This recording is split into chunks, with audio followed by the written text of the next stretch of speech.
estamos de volta para a nossa aula de número 3 de Teologia Contemporânea. Meu nome é Eduardo Maciel, eu sou professor de vocês nessa disciplina. Já estamos ao vivo com a turma de Nova Iguaçu, os futuros bacharéis em Teologia, Valcilena, Renan, Samuel, daqui a pouquinho Paulo Malta, o Rafael Barradas, eles estão chegando por aí. E essa aula vai ficar gravada no portal de alunos para você ver e rever quantas vezes for necessário. Hoje nós já estamos na aula de número 3, turma. Parece que começamos ontem e já estamos na terceira semana de Teologia Contemporânea, relembrando aquilo que nós estudamos na aula 2. Nós falamos das principais doutrinas liberais, porque na aula 1 a gente começou a estudar o liberalismo teológico e também falamos do novo ortodoxismo e dos pontos de vista do mais expoente teólogo do século XX, que é o Karl Barth. Não confunda com Karl Marx, tá? O nome dele é Karl Barth, ele foi um dos mais famosos teólogos do século XX, ele tem a sua teologia especulativa, chamado neo-ortodoxismo, ou também tem outros nomes aí que nós estudamos na aula passada, só que também tem falhas, né? Uma das falhas de Barth, na minha opinião, minha humilde opinião, é que ele não considera a Bíblia como a palavra de Deus. Ele diz que a Bíblia contém a palavra de Deus, mas ela não é a palavra de Deus. Isso dá margem para muita coisa dúbia e até assustadora que eu mesmo já vi em sala de aula presencial quando estava na minha formação.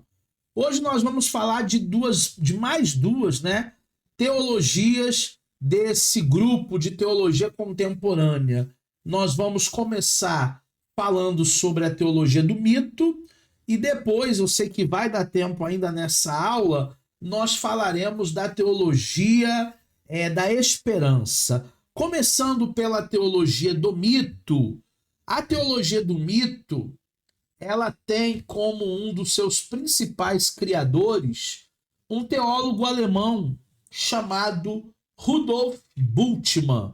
Ele nasceu em 1884, ele faleceu em 1976, 2 anos antes de eu nascer. Eu nasci em 78. E em 1941, numa conferência que o Bultmann estava fazendo, intitulada O Novo Testamento e a Mitologia, era o nome dessa conferência, ele disse que existe uma parte das Escrituras que está cheia de mitos, à luz dos quais se derivam examinar a pessoa de Cristo e o comportamento da Igreja Apostólica. Na realidade, o Bultmann ele tem uma nova exegese, uma nova interpretação, uma nova hermenêutica, principalmente do Novo Testamento. Para o Bultmann, ele acha que o Novo Testamento está impregnado com ideias mitológicas. Muitos mitos do Antigo Testamento, muitas crendices, se é que nós podemos colocar assim, ela é extraída de uma mitologia judaica para a fé cristã. E ele diz, na sua teologia especulativa, contemporânea, teologia do mito, que o Novo Testamento não deveria estar tão cheio, né, contaminado assim, de mitologias. Vamos continuar aqui na visão do Bultmann. Todos os escritores do Novo Testamento pensavam e escreviam tendo em vista uma visão global do mundo antigo. Você sabe que o mundo ele vai mudando, ele vai se aperfeiçoando. Tá aí, né? Século XXI, pós-modernidade, a internet, tá aí o WhatsApp, tá aí tantas evoluções que nós já tivemos, o Pix, o pagamento por aproximação, NFC, tanta tecnologia e o mundo vai se adaptando a essas mudanças tecnológicas, culturais. O Bultmann ele está criticando esse ponto de vista aí que para ele era um ponto de vista global de um mundo antigo, no qual haviam três dimensões lá atrás. O mundo superior, o mundo invisível, que é habitado, né, pelos anjos. Olha que legal. Bultmann acreditava em um mundo superior, invisível, habitado pelos anjos. O mundo sobrenatural de Deus. Ele também acreditava num segundo mundo, que é um mundo inferior, é um mundo escuro, habitado pelos demônios. E, em terceiro lugar, o nosso mundo, aonde nós habitamos. E o nosso mundo, aonde eu e você habita, para Bultmann, na visão do Bultmann, fica entre os dois mundos, entre o mundo superior e o mundo inferior. Então ele via dentro dessa visão, né, dentro dessa divisão, o mundo antigo falando muitas vezes dentro dessa mitologia, e a proposta do Bultmann era mesmo bater de frente com tudo aquilo que ele achava que era mito do Antigo Testamento sendo exportado para o Novo Testamento. Segue-se, portanto, que a revelação vem através de símbolos que devem ser decodificados. Nisso ele não está errado, porque tem muita revelação em Apocalipse, e eu estava até dando aula sábado em Caxias, presencial, sobre escatologia. E aí um aluno disse para mim assim, mas existem tantos símbolos que faz o Apocalipse, faz o livro de Daniel se tornar um livro difícil de ser compreendido e interpretado. E aí eu falei para os alunos, olha, se nós conseguirmos ler da melhor maneira esses símbolos, se a gente entender o que cada símbolo representa, a gente vai ter uma clareza maior do que Apocalipse traz para nós como revelação e como mensagem. Então, para usar esses termos, esses símbolos, eles precisam ser decodificados.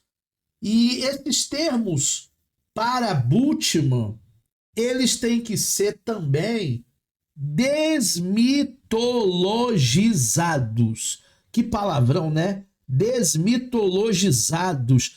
É justamente a proposta de tirar o mito, é justamente a proposta de tirar a superstição, é justamente de tirar uma linguagem fantasiosa, porque para Bultmann existem muitas coisas que é fantasia, que são floreios e que não é daquela maneira verdadeiramente que o evento vai acontecer. Daqui a pouco eu vou dar alguns exemplos bíblicos daquilo que Bultmann julgava ser uma mitologia. Ele não cria como a Bíblia fala para nós. Ele cria que aquilo ali era um mito.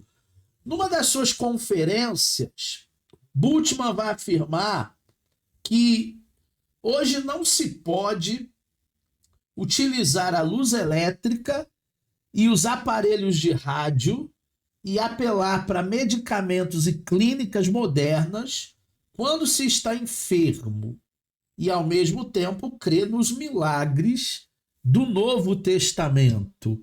Olha como a fala de Bultmann ela é uma frase assim impactante, para não dizer outra coisa, polêmica. Ele vai dizer que hoje nós temos energia elétrica e não se vive sem energia, né? Há uns 2 dias atrás, um dia atrás, teve um apagão lá na Europa, cidades como Porto, Madrid e outras mais ficaram às escuras. Sinais de trânsito não funcionavam, o trânsito se tornou caótico em grandes cidades da Europa.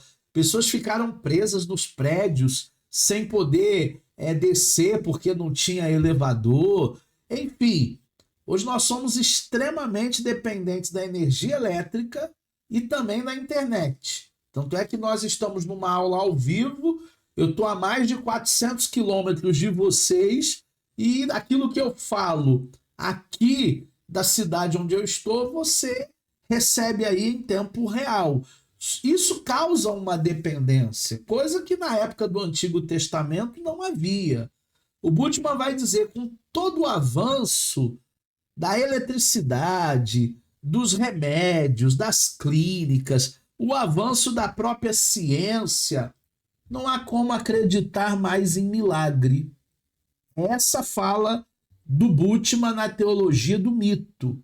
Ele não acredita nos tempos atuais mais em milagre. E tudo aquilo que se lê nas páginas das Sagradas Escrituras no Novo Testamento, para ele não é milagre, para ele é um mito, para ele é uma criação, para ele é uma fantasia, digamos assim, dentro dessa teologia mítica. De acordo com essa visão do próprio Bultmann, crer em Jesus e aceitá-lo como Deus e Salvador, sem a necessidade de acreditar no nascimento virginal, ele não nasceu de Maria, sendo obra e graça do Espírito Santo. Acreditar na encarnação, Jesus ele não veio em forma de homem. Acreditar no túmulo vazio, alguém deve ter levado o corpo de Cristo, na ressurreição e na sua segunda vinda para buscar a sua igreja. Então, de acordo com Bultmann, você pode crer em Jesus, você pode crer que ele é teu Senhor, teu Salvador. Agora, acreditar que ele nasceu de uma virgem é um mito. Acreditar que ele se encarnou em forma de homem é outro mito. Acreditar no túmulo vazio, que ele ressuscitou, já é outro mito. Acreditar que um dia ele voltará para buscar a sua igreja, aí é uma viagem colorida no país do amor. É um mito.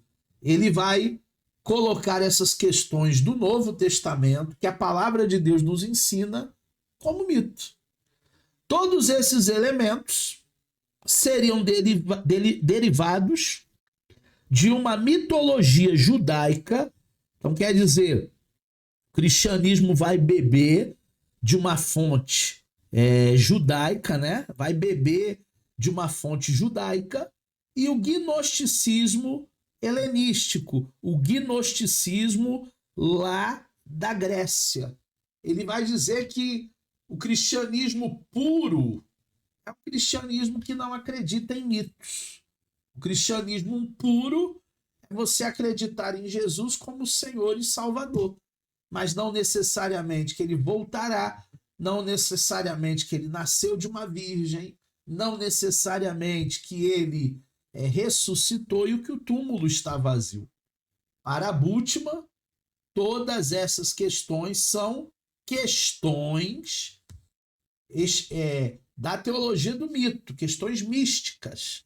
E por isso o nome da sua teologia, né? Teologia do mito.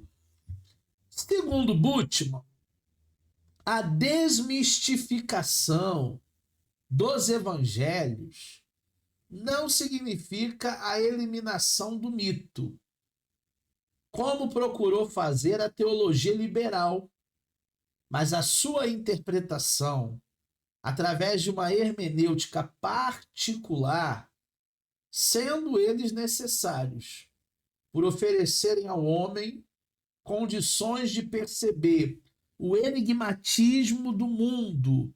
Assim, através da sua reinterpretação, o mundo seria utilizado como instrumento auxiliar na compreensão da existência humana. Ele não é tão radical na sua desmistificação de eliminar os mitos, ou seja, os milagres, a ressurreição, a segunda vinda, ele não elimina.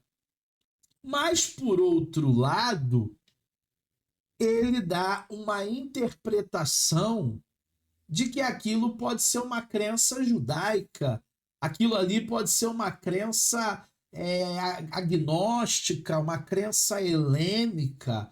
Então é aquela pessoa que morde e assopra. Ele nem é totalmente radical, como os liberais que nós estudamos até na aula passada, mas também ele vai dizer, olha, está impregnado de mitos, não é assim como a gente lê. Tem aí uma influência judaica na sua mitologia do Antigo Testamento. Tem aí uma influência helênica dos gregos, que são extremamente místicos. Então ele vai dizer que precisa de uma reinterpretação. Ele vai dizer que precisa ser necessário uma condição aí hermenêutica particular. E a teologia do mito propõe essa hermenêutica particular. A teologia do mito procura essa reinterpretação. O que significa, o que é, na verdade, desmitologização que Bultmann propõe? Parece até uma palavra grande, um palavrão, né? Desmitologização. O que é isso? O que ele está propondo?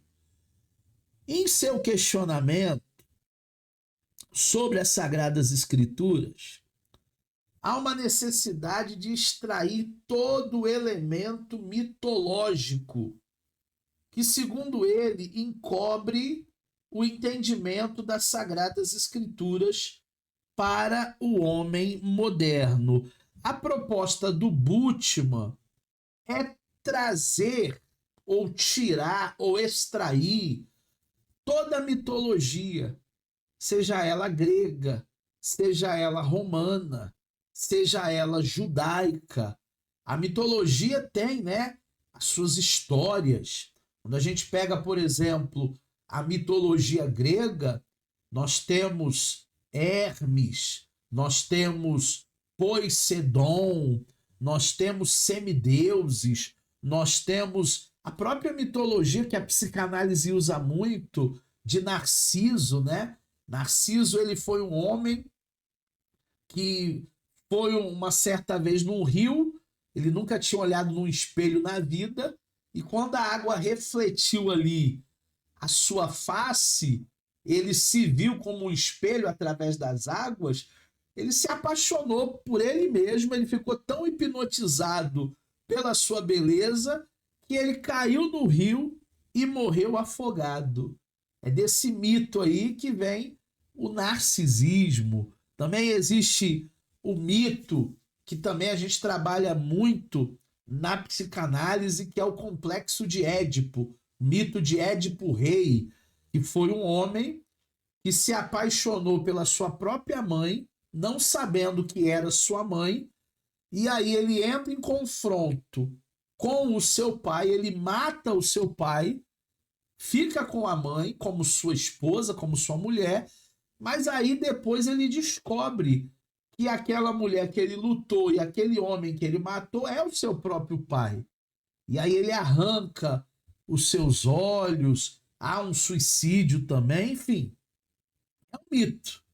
O Bultmann vai dizer que o helenismo tem muitos mitos, a cultura romana tem muitos mitos, a cultura judaica tem muitos mitos, e que existem passagens no Novo Testamento que são provenientes também dessa mesma linha, desses mesmos mitos. O que o Bultmann vê? Ele vê na demitologização um instrumento importante para a atualização da mensagem bíblica. Para ele, a mensagem tem que ser atualizada no século XXI. Parece que alguém já falou isso não faz muito tempo, né?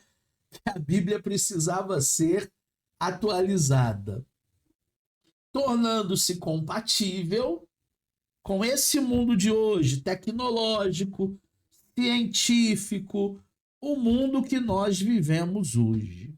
Professor, dá sua opinião aí sobre a atualização da Bíblia. Será que as traduções da Bíblia estão muito antigas e que precisa de uma nova linguagem de hoje para acompanhar essa tecnologia, para acompanhar essa ciência? Será que tem erros na Bíblia? Será que a Bíblia deixou de ser a irrefutável palavra do Senhor? Qual é a sua opinião, professor Eduardo Maciel? Na minha opinião, não há necessidade de nós atualizarmos a Bíblia. Por quê? Porque a Bíblia, ela é, turma, atemporal. Jesus Cristo é o mesmo ontem, hoje e eternamente. Se ele é o mesmo ontem, hoje e eternamente, será que Deus não sabia que haveria uma evolução tecnológica nesse mundo? Uma evolução científica nesse mundo? Será que a IA, a inteligência artificial, está pegando a Deus aí desprevenido? Nossa, como o homem é inteligente, criaram agora uma inteligência artificial, um robô. Claro que não. Deus ele já sabe, já sabia de todas as coisas. Inclusive coisas que a gente não sabe, que vão acontecer daqui 5, 10, 20 anos. Deus já sabe. Deus já está, careca de saber. A Bíblia ela é atemporal. O problema é que as pessoas elas querem formatar a Bíblia para a sua vivência atual, para o seu bel prazer. O problema é que hoje as pessoas não querem viver um evangelho de porta estreita. Eles querem viver um evangelho de porta larga. E isso a Bíblia nunca vai dar margem para nós. Não adianta. Nós queremos flexibilizar a fé. Não dá para flexibilizar a fé. Apesar de toda a tecnologia, de toda a ciência, Deus ele é o mesmo. O homem e a mulher, na opinião do Bultmann, o homem moderno, a mulher moderna, embora seja um ser que vive em uma sociedade de muitos símbolos, muitos sinais, ele precisa decodificar o significado dessa vasta simbologia. Existe uma ciência, que é uma ciência que estuda os ícones, os tipos, é uma ciência que estuda, na realidade, as marcas. Então, hoje em dia, as marcas elas são bem minimalistas, né? Por exemplo, a Nike. Você não precisa comprar uma camisa escrito Nike. É só ver aquele risquinho, aquele V, tipo uma sobrancelha ao contrário, que você já sabe. É a marca Nike. Aquilo ali é um símbolo, aquilo ali é um ícone. A mesma coisa o McDonald's. Antigamente se escrevia, né, na época que eu era criança, McDonald's. Era tudo escrito. Hoje é minimalista. Hoje precisa só um M amarelo em um fundo vermelho, que até a criança que não é alfabetizada, ela já sabe, McDonald's, para aí. Eu quero batata, eu quero sorvete, eu quero hambúrguer. Isso é uma decodificação de símbolos. A proposta do Bultmann na teologia do mito é justamente isso. Nós pegarmos o que é mito para ele no Novo Testamento e a gente fazer essa decodificação. Ainda que não esteja escrito McDonald's, mas apenas um M amarelo e um fundo vermelho, assim como decodificamos um símbolo da pós-modernidade, do capitalismo, assim, nas Sagradas Escrituras a gente precisa fazer essa interpretação, para não dizer que tudo é literal, tudo que está escrito no Novo Testamento é literal. Para ele, há uma mitologia aí dentro das páginas do NT. Carece, então, para se fazer essa tradução, de um tradutor, de um intérprete, de alguém que consiga ler esses símbolos do Antigo Testamento, de alguém que consiga extrair ali o mito judaico, agnóstico, helênico. Ou seja, necessita de uma ferramenta que atualize a linguagem mitológica das Sagradas Escrituras vigentes à época para o código da linguagem e da cultura nos dias atuais. Que proposta é essa? Uma releitura da Bíblia. Podemos ler a Bíblia com a lente do Antigo Testamento? Não. Podemos ler a Bíblia com a lente do Novo Testamento? Não. Como devemos ler a Bíblia? Devemos ler a Bíblia com a lente de 2025, 2026, 2027, 2028, 2030, 2040. Essa é a proposta do Bultmann. Porque senão a mensagem ela vai ficar ofuscada. Senão a mensagem ela vai ficar embaçada, não nítida. Preciso tirar todos os mitos que eles acreditavam lá atrás e, fazendo essa releitura, a gente começa a ter uma palavra mais viva, digamos assim, para o século XXI. Segundo Bultmann, o uso do processo de demitologização das escrituras elucida, esclarece e traz a nitidez para o leitor, para mim, para você que lemos a Bíblia, acerca do que realmente a mensagem bíblica quer nos dizer no dia de hoje. Então, existem questões nos dias atuais que eram pautas que não eram tão faladas assim como nos dias de hoje. A questão da homoafetividade, por exemplo, casamento de pessoas do mesmo sexo, a questão dos jogos de azar. Eu vi uma pesquisa esses dias que eu fiquei até abismado. 70% dos evangélicos estão jogando na Bet365. Essas casas de apostas aí, tipo Tigrinho, e se o Flamengo vai ganhar, se o Flamengo vai perder, 70% dos evangélicos estão gastando seu dinheiro ali em jogos de azar. São debates, são pautas, são assuntos que nós não vamos encontrar nas Sagradas Escrituras, pelo menos explicitamente.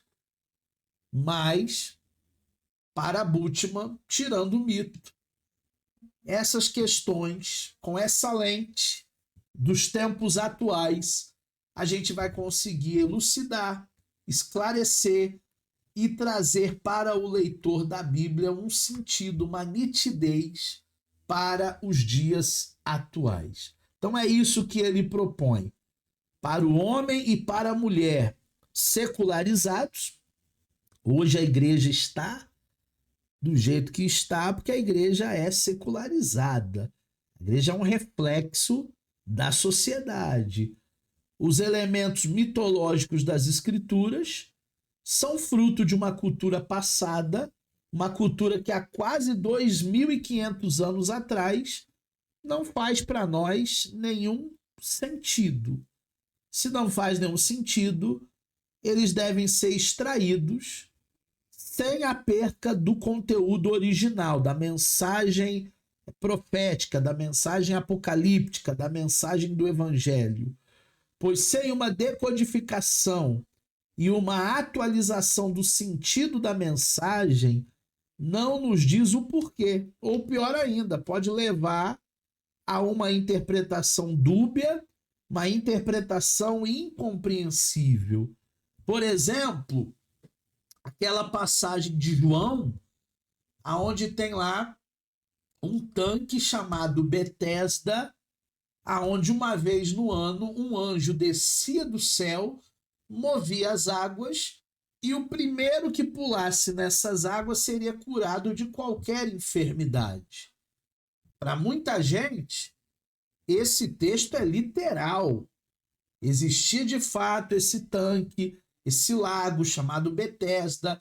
O anjo descia, não sabia o horário, não sabia o dia. O pessoal ficava acampando lá perto daquele lugar, perto daquela margem ali. E o anjo, quando descia, o primeiro que pulava era curado. É uma passagem bíblica. Para muitos é literal, mas para Bultmann não.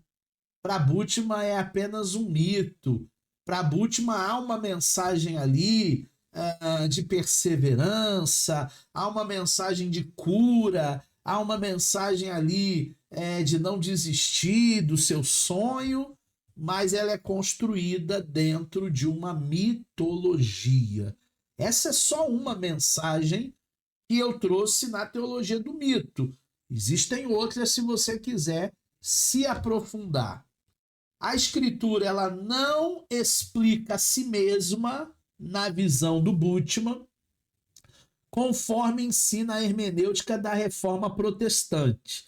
Então, lá na Reforma, nas 95 teses, Lutero vai dizer: a Bíblia explica a Bíblia. Para o Bultmann, não. Mas está sujeita a métodos modernos da ciência autônoma e as pressuposições filosóficas. Lembra na primeira aula que eu falei que a teologia contemporânea é uma teologia especulativa? Então é justamente isso. São métodos modernos, são métodos especulativos, é uma ciência anônima e ela vai trazer sempre os seus pressupostos filosóficos. Dentro dessa passagem do tanque de Betesda, se nós nos aprofundarmos aqui numa discussão filosófica, por que o anjo descia e só o primeiro era curado? E o segundo, e o terceiro, e o quarto, e o quinto, ele não merecia não, coitado? Poxa, agora vai ter que esperar mais um ano para o anjo descer de novo, e sabe lá Deus se vai conseguir pular em tempo recorde? É justamente isso, Valcilena. É justamente isso, Samuel. É justamente isso, Barradas. O mito que o Bultmann propõe aí, através dos métodos modernos, tentar aí, por A mais B, fazer com que toda essa mítica seja suprida ali com o texto bíblico pelo texto bíblico, não com uma exegese, não com uma hermenêutica lá de Lutero, onde a Bíblia explica a Bíblia, mas com um método moderno, autônomo, filosófico. Basicamente é isso, a teologia do mito. Eu acho que já deu para você entender, já estou falando aqui há 33 minutos sobre essa teologia. Alguma dúvida, Samuel? Alguma dúvida, Barradas? Alguma dúvida, Renan? Alguma dúvida, Valcilena? Não? Abre o microfone aí, Barradas.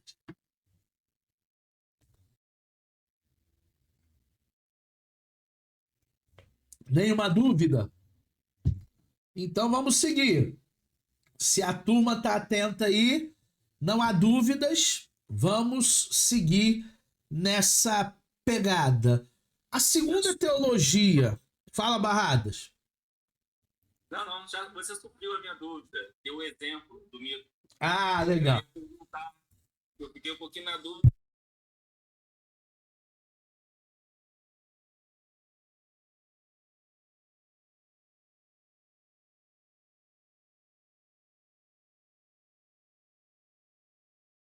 E é isso que o Bultmann procura desmistificar. Eu não vou demonizar o Bultmann porque eu não jogo fora todas as teologias especulativas. Ele tem certa razão em alguns pontos. Em outros pontos a gente não fecha com ele. Em outros pontos é uma visão do teórico, não nossa. Então, Exatamente isso. A segunda teologia que a gente vai ver nessa noite é a teologia da esperança. Viramos a página da teologia do mito e agora a gente vai falar da teologia da esperança. Enquanto o bartianismo, aula 2, né, a aula da semana passada, bartianismo lá de Calbart, o neo-ortodoxismo, ele era anti-escatológico, a teologia da esperança procura levar a sério a história do futuro, reagindo assim ao existencialismo de Calbart, do próprio Bultmann, que a gente viu agora. Ele era um existencialismo que enfatizavam apenas o aqui e o agora. Tudo bem que nós estamos vivendo o aqui e o agora, mas a nossa pátria não é aqui. Nós não seremos eternos aqui na Terra. Do jeito que as coisas caminham, daqui a pouco o anticristo estará entre nós. Teve até um podcast ontem do Lamartine Pozella e do Daniel Lopes, lá no Inteligência Limitada. Quem quiser depois assistir, entra lá no podcast do Inteligência Limitada, coloca lá Daniel Lopes e Lamartine Pozella, falando das questões escatológicas aí do final dos tempos. A teologia da esperança, ela é uma teologia escatológica, diferente do existencialismo de Bultmann, do próprio Calbart, que só viviam esse anti-escatologismo, só pensavam no aqui e no agora. Os principais representantes da teologia da esperança são vários, tá? Existem pelo menos 3 líderes aqui que a gente pode destacar nesse novo movimento. São 3 alemães. O primeiro é o Jünger Bultmann, é um reformado. Eu tive a oportunidade de vê-lo no Brasil. O Bultmann veio no Brasil. Não confundam com o Bultmann, tá? É o Bultmann, que são alemães. Ele veio ao Brasil no Seminário Teológico lá do Espírito Santo. Eu tive a oportunidade de ir, mas acabei me enrolando nas agendas aí, nas aulas. Não fui ao Espírito Santo, não consegui ver o Bultmann no Brasil falando de teologia da esperança. Conclusão, meses depois ele veio a falecer. Ele já não está entre nós. Então, eu perdi uma oportunidade definitiva de conhecer esse expoente da teologia da esperança. Também tem o Orpart Pannenberg. Pannenberg tem uma teologia sistemática muito boa. Se vocês procurarem aí, são 3 volumes. Tem uma que é em espanhol e tem outra que traduziram para o português. Procurem aí, Teologia Sistemática do Pannenberg. Vocês vão gostar muito. E tem o católico romano, né? O Pannenberg é luterano, o Bultmann é reformado, e tem o católico que é o Johannes Mitz. Todos os 3, eles vão focar muito na teologia da esperança, eles vão focar muito nas questões futuristas, nas questões do Apocalipse.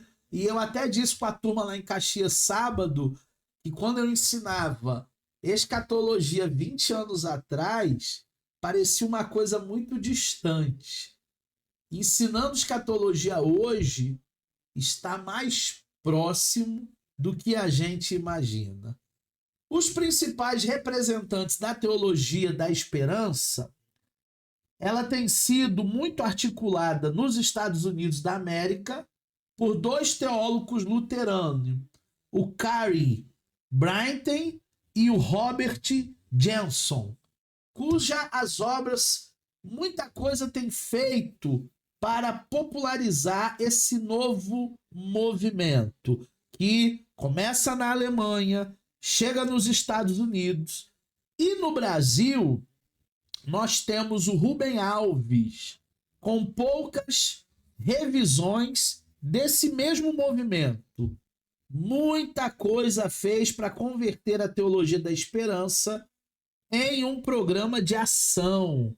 Então nós temos toda uma ação da teologia da esperança, todo um movimento da teologia da esperança.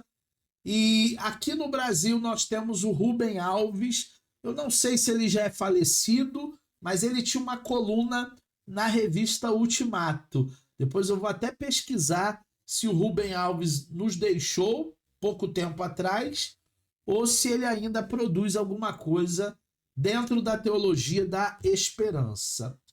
Às vezes, essa teologia era chamada de futurologia. O próprio nome já diz, né? Futuro. Por quê?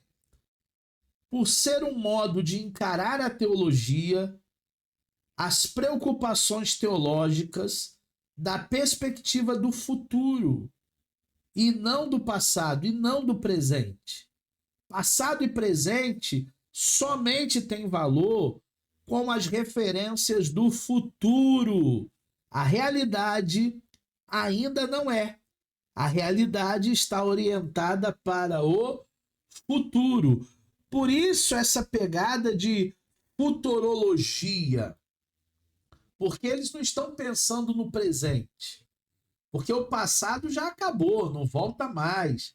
Não dá para a gente entrar aí numa bolha do Elon Musk, uma máquina do tempo, se ele programar, se ele produzir, e voltar para a década de 80, década de 70, década de 60.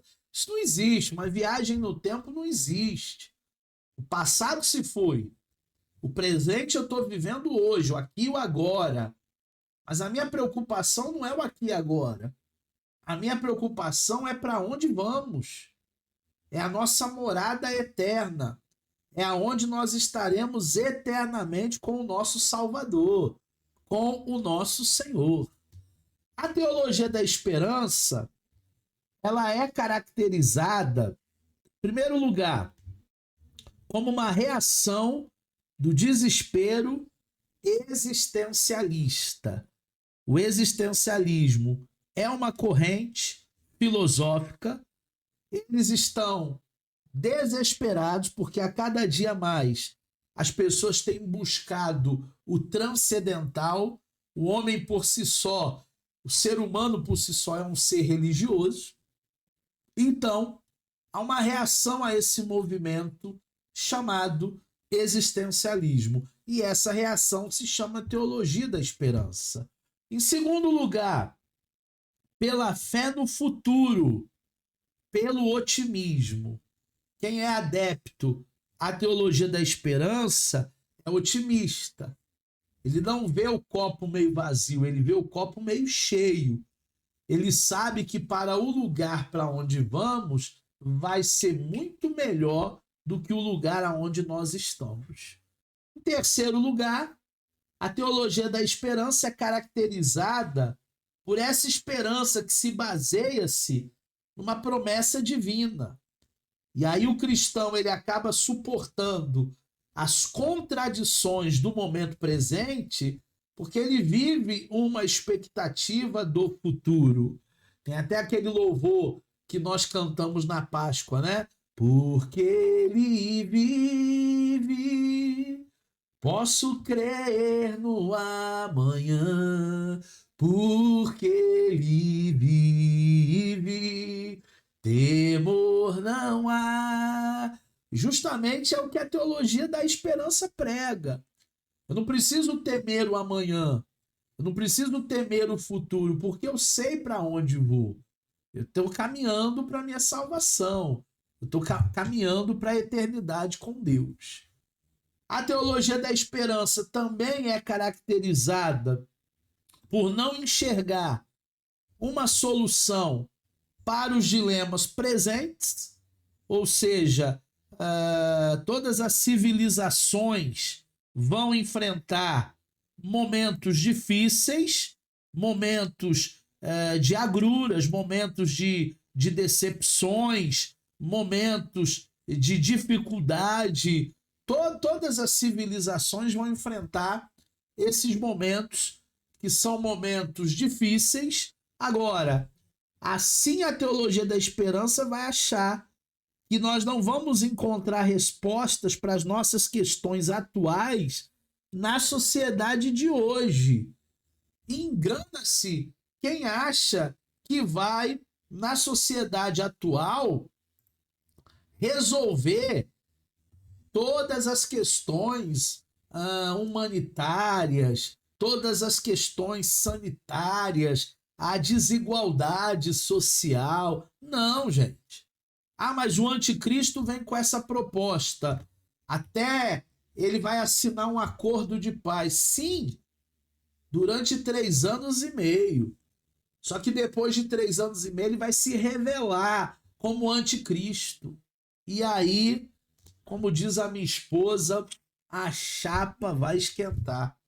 Quando ele se revela, ele não é aquele mocinho, ele não é aquele bonzinho.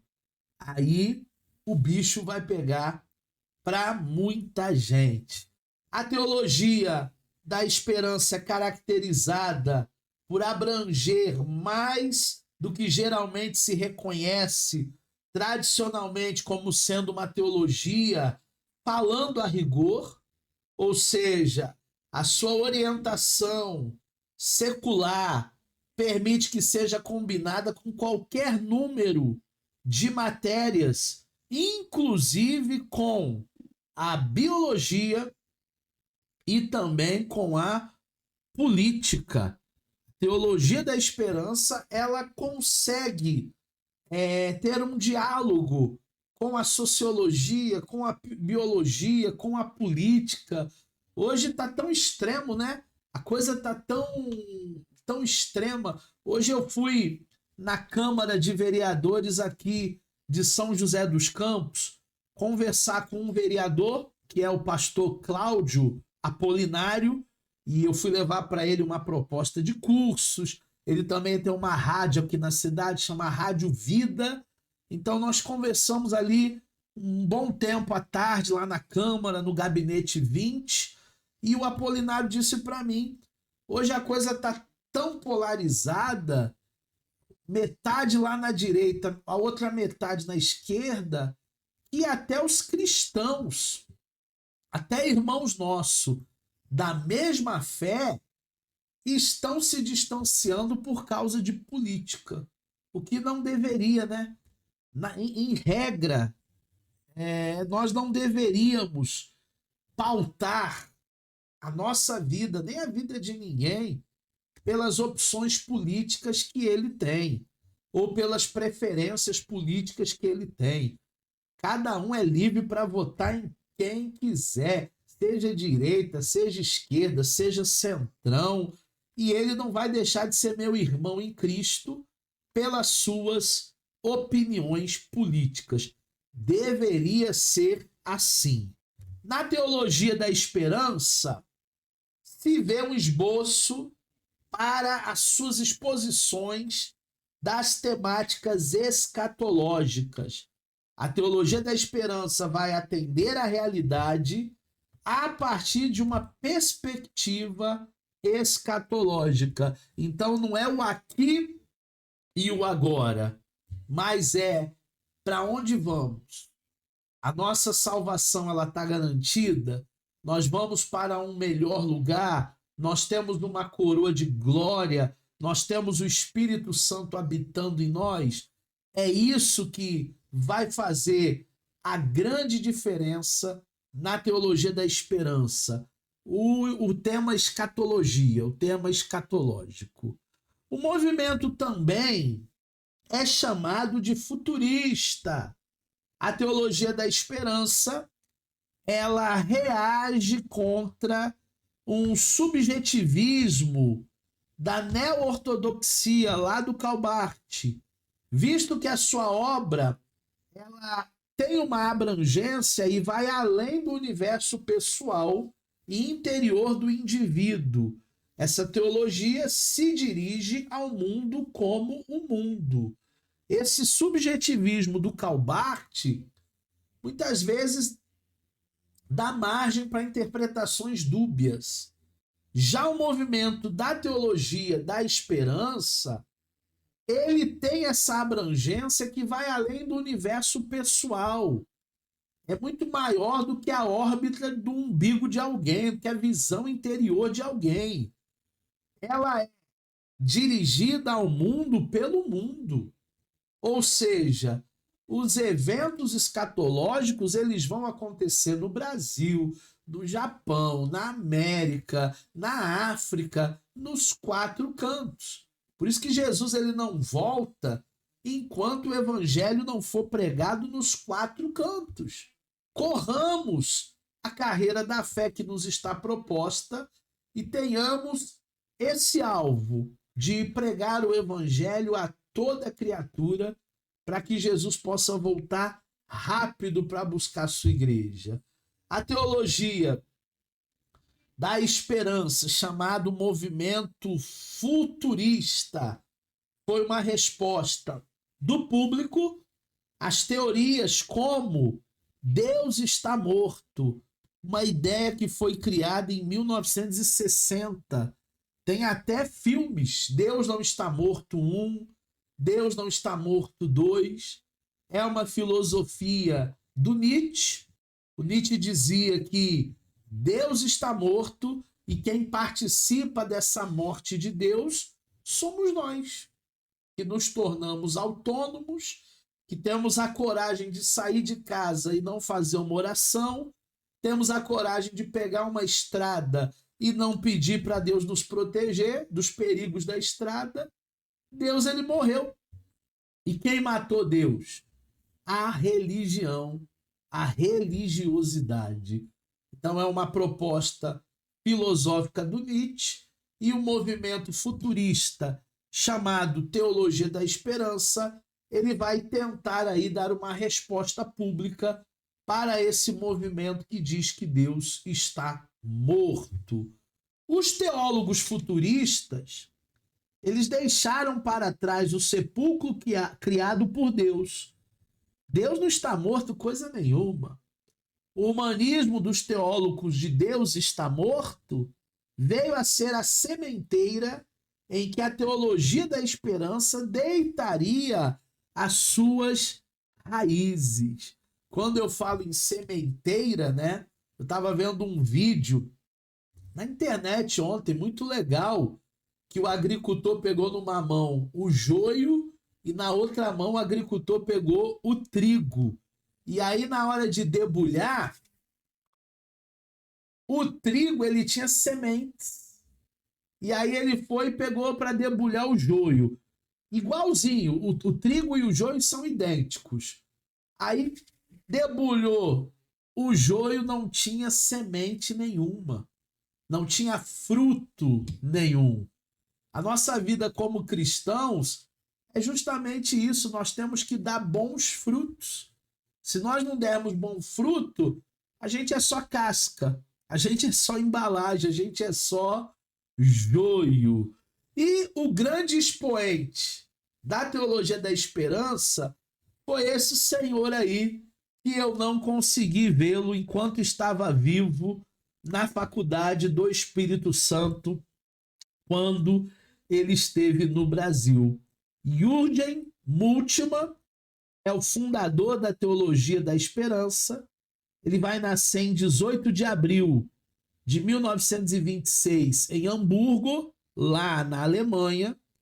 Ele inicia os seus estudos de teologia numa situação bem inusitada, tá?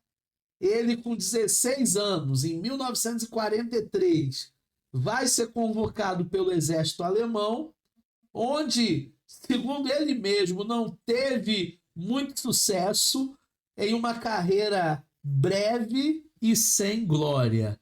Então ele vai para o exército, fica pouco tempo lá no exército, e ele diz que lá ele não teve sucesso nenhum, ele não teve glória nenhuma em 1943.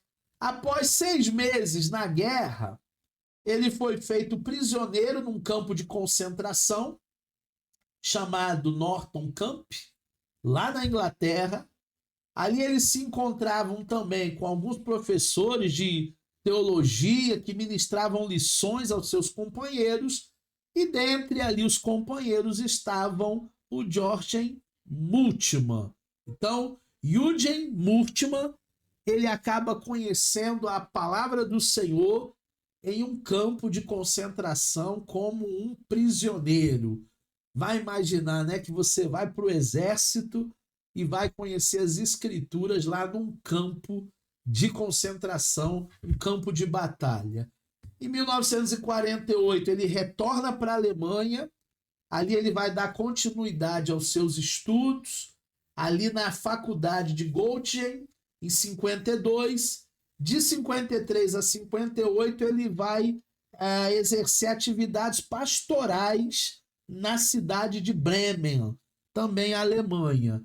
Então ali ele já consolida o seu ministério e ali ele já começa a executar a sua vocação pastoral.